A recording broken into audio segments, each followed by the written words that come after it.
Penaklukan Konstantinopel adalah kemenangan yang dianggap sebagai salah satu peristiwa terpenting dalam sejarah peradaban dunia. Dengan penaklukan Mehmed sang penakluk ini, dipahami bahwa Utsmaniyah adalah sebuah kekuatan Islam yang berhasil memerintah dunia dan mengarahkan politik dunia. Dengan bukti sejarah ini, membuat prestasi Turki Utsmani semakin meningkat pesat di kancah dunia. Nah, edisi kali ini akan sedikit membahas tentang bagaimana penaklukan Konstantinopel diterima di dunia Kristen. Bagaimana pula perlakuan Muhammad Al-Fatih terhadap orang-orang Kristen, kondisi penduduk Istanbul pasca penaklukan. Apakah semua beragama Islam dan non-Islam diusir dari Istanbul, ataukah justru banyak agama selain Islam yang hidup berdampingan, dan berapa sebenarnya prosentasenya penganut agama yang berada di Istanbul kala itu?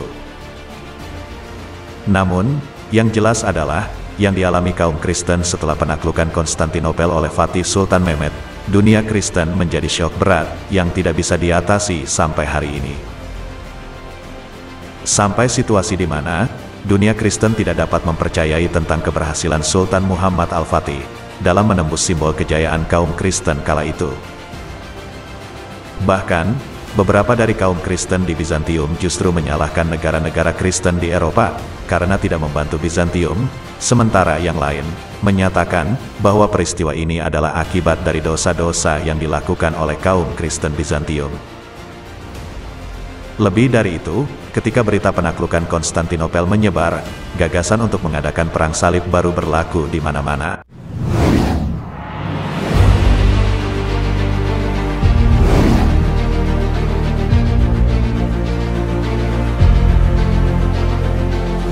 Ketika berita itu sampai kepada Paus Nikolas kelima sampai berseru, peristiwa penaklukan kaum muslimin di Bizantium ini adalah aib bagi kekristenan. Dia mengucapkan hal itu sambil menangis.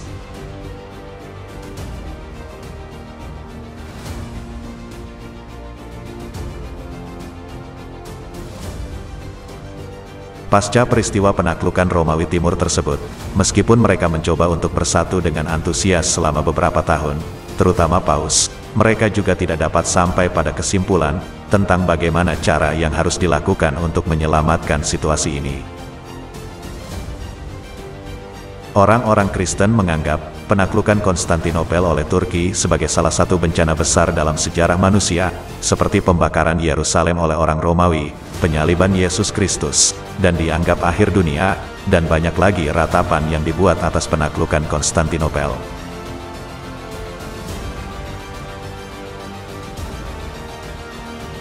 Yang pada intinya, mereka yaitu kaum Kristen tidak bisa menerima tentang penaklukan yang dilakukan oleh Sultan Muhammad Al-Fatih ini. Mereka akan sensitif ketika hal ini dibahas, apalagi menjadi perbincangan publik tentang kehebatan Sultan Muhammad Al-Fatih.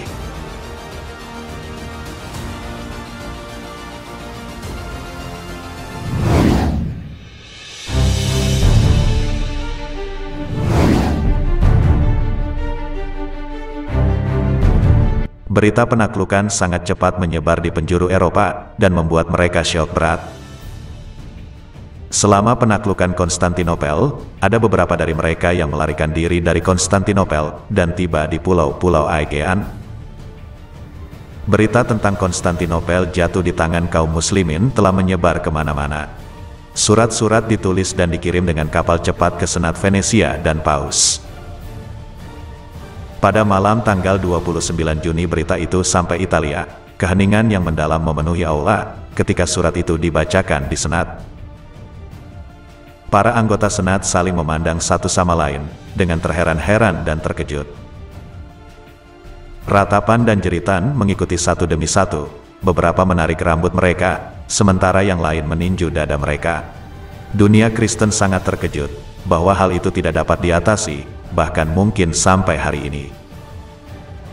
Kaum Kristen tidak ada yang bisa percaya ini telah menimpa mereka. Beberapa menyalahkan negara-negara Kristen di Eropa karena tidak membantu Bizantium.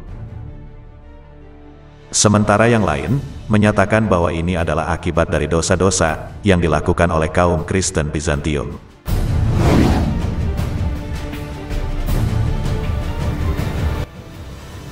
Salah satu keluhan dan ratapan dari mereka adalah, "Ratapanku, surga dan semua orang Kristen." atas kejatuhanku yang sangat mengerikan. Nasib macam apa yang telah menimpa kami ini? Apa dosaku yang memperbudak orang Kristen? Apakah mereka tidak melihat bahwa bencana sedang mendekatiku?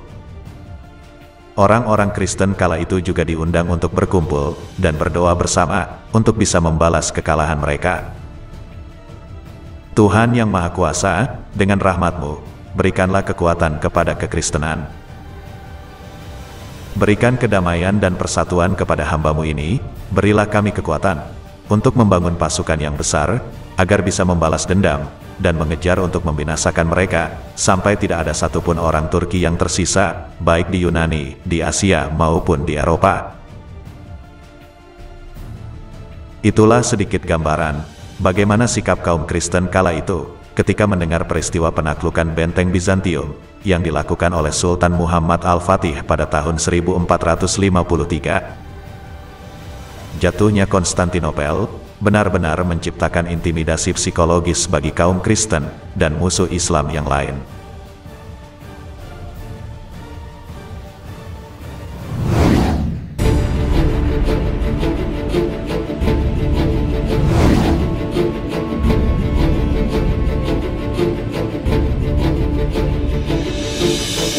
Umat Kristen di Barat sangat terguncang dengan jatuhnya Konstantinopel ke tangan umat Islam.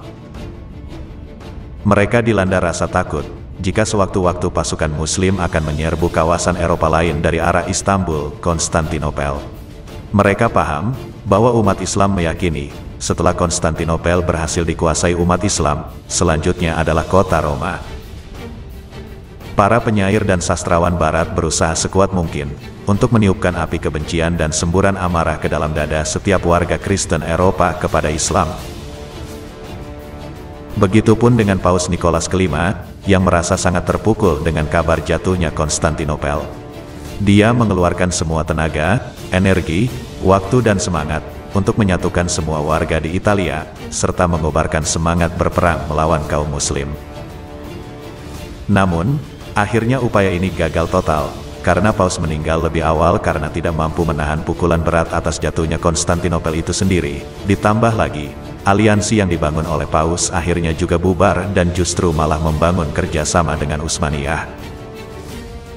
Selengkapnya, untuk pembahasan ini sudah kami kupas di video ini. Silakan cek link di deskripsi yang sudah kami sertakan dalam video pembahasan ini.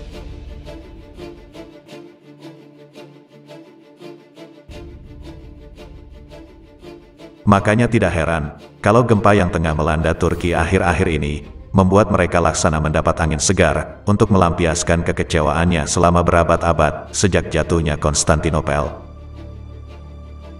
Mereka tidak bisa menerima jatuhnya Konstantinopel ke tangan umat Islam, terlebih lagi gereja Hagia Sophia yang menjadi simbol kejayaan mereka, juga dialihfungsikan menjadi masjid oleh Muhammad Al-Fatih.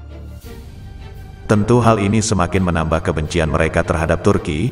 Mereka akan terus melampiaskan sakit hatinya, terus mengobarkan kebencian itu, dan terus mencari celah untuk melampiaskan kekecewaannya. Jatuhnya Konstantinopel benar-benar menciptakan intimidasi psikologis bagi kaum Kristen dan musuh Islam yang lain. Para ahli sejarah Eropa, Kristen dan Yahudi, serta orang-orang sekuler yang pendengki, telah dengan sangat subjektif melakukan serangan terhadap sejarah Khilafah Utsmaniyah. Mereka telah mempergunakan berbagai cara untuk menohok, mengaburkan, dan meragukan apa yang telah dilakukan oleh Bani Utsmani ini dalam pengabdiannya terhadap Islam. Sikap sejarawan Eropa terhadap sejarah Khilafah Utsmaniyah ini tidak lepas dari keterpengaruhan mereka pada adanya penaklukan yang dicapai oleh Khilafah Utsmaniyah itu. Khususnya, setelah peristiwa runtuhnya ibu kota negara Bizantium, Konstantinopel yang kemudian dijadikan sebagai ibu kota Daulah Islam oleh Bani Utsman. Jatuhnya Konstantinopel menjadi puncak kebencian mereka kepada umat Islam, khususnya bangsa Turki sebagai representasi Kesultanan Utsmaniyah. Bahkan, kebencian ini terus dipelihara dan diwariskan dari generasi ke generasi. Orang-orang Eropa yang menderita penyakit dengki dan kegetiran yang mereka warisi sejak lama terhadap Islam kini tergambar dalam ucapan, tindak tanduk serta tulisan-tulisan mereka. Sedangkan pemimpin-pemimpin agama Kristen, baik pendeta atau raja-raja, semuanya keluar ke jalan-jalan Eropa dengan mendengungkan permusuhan terhadap Islam dan kaum muslimin. Pemuka-pemuka agama Kristen berusaha menghimpun dana dari donatur untuk menyerang kaum muslimin. Setiap kali kaum muslimin mampu menaklukkan sebuah negeri, usaha mereka semakin bertambah, dan kebencian yang ada di dalam dada mereka semakin kental terhadap Islam dan kaum muslimin. Oleh sebab itulah mereka menuduh kaum muslimin sebagai penjajah, bengis dan biadab. Mereka berusaha untuk menanamkan kebencian ini di dalam pikiran orang-orang Eropa.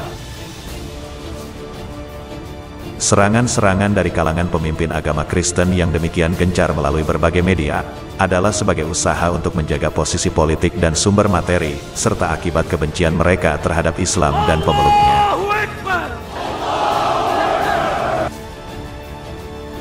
Setidaknya, kita menjadi paham, kenapa pembahasan sejarah kejayaan umat Islam, khususnya dalam skala kekhilafahan, selalu dibendung dengan beragam cara.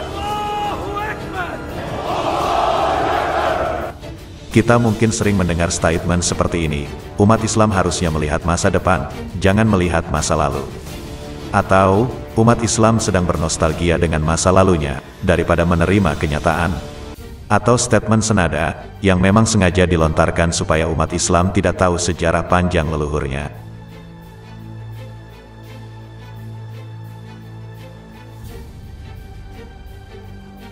Harapannya adalah, umat Islam menjadi buta sejarahnya sendiri, sehingga bisa diarahkan dengan sejarah versi mereka. Makanya jangan heran, kalau akhir-akhir ini, upaya mencitraburukan istilah jihad, khilafah, dan ummah terus mengalir dengan sokongan dana yang besar. Mereka tidak mau, umat Islam kembali bangkit seperti pendahulunya, sehingga, kekalahan telak mereka akan terulang kembali seperti peristiwa Konstantinopel saat itu. Pada intinya, mereka masih menyimpan dendam kepada Islam, sehingga, mereka akan terus menghalangi persatuan umat Islam, terlebih lagi, ketika umat Islam membahas Islam dalam skala negara. Mereka akan mencitraburukan Islam, supaya kebangkitan Islam tidak terwujud. Karena kalau kebangkitan Islam ini terwujud, maka bisa jadi penaklukan seperti Konstantinopel akan terjadi kembali. Getirmeden şehadet şerbetini içmeyeceğiz!